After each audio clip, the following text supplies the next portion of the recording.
श्री स्वामी समर्थ। आज श्रावणी सोमवार अनेकांनी आज जे भोले शंकर आहे त्याचं विधिवत पूजन केलं आहे, उपवास केला आहे, न चुकता काही सेवा केली आहे।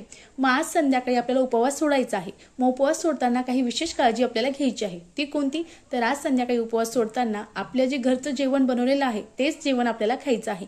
आज जेवण तयार करताना किंवा स्वयंपाक जे करणार आहात त्यामध्ये कांदा लसूण जे आहे ते वर्ज्य करायचं आहे। यासोबत मांसाहार चुकूनही खायचा नाही। आणि भोले शंकराला जो अतिशय प्रिय नैवेद्य आहे तो आज आपल्याला घरी बनवायचा आहे आणि भोले शंकराला तो नैवेद्य अर्पण करायचा आहे। मग महादेवाला अतिशय प्रिय म्हणजे चुरमाचे लाडू आपल्याला थोडीशी कणिक घ्यायची आहे, त्यात भिजवताना थोडंसं दूध घालायचं आहे, त्यानंतर त्याची कणकीची पोळी तयार करायची आहे, त्यानंतर तिचा चुरमा करायचा आहे आणि ती चुरमा केल्यानंतर त्या शुद्ध गाईचं तूप घालायचं आहे, थोडासा गुळ घालायचा आहे आणि त्याचे 2 लाडू तयार करून आपल्याला भोले शंकराला अर्पण करायचं आहे। तुमच्याकडून असं होत नसेल तर महादेवाला या दिवशी दही आणि भाताचं नैवेद्य दाखवतात, तुम्ही तो सुद्धा नैवेद्य भोले शंकराला अर्पण करू शकतात।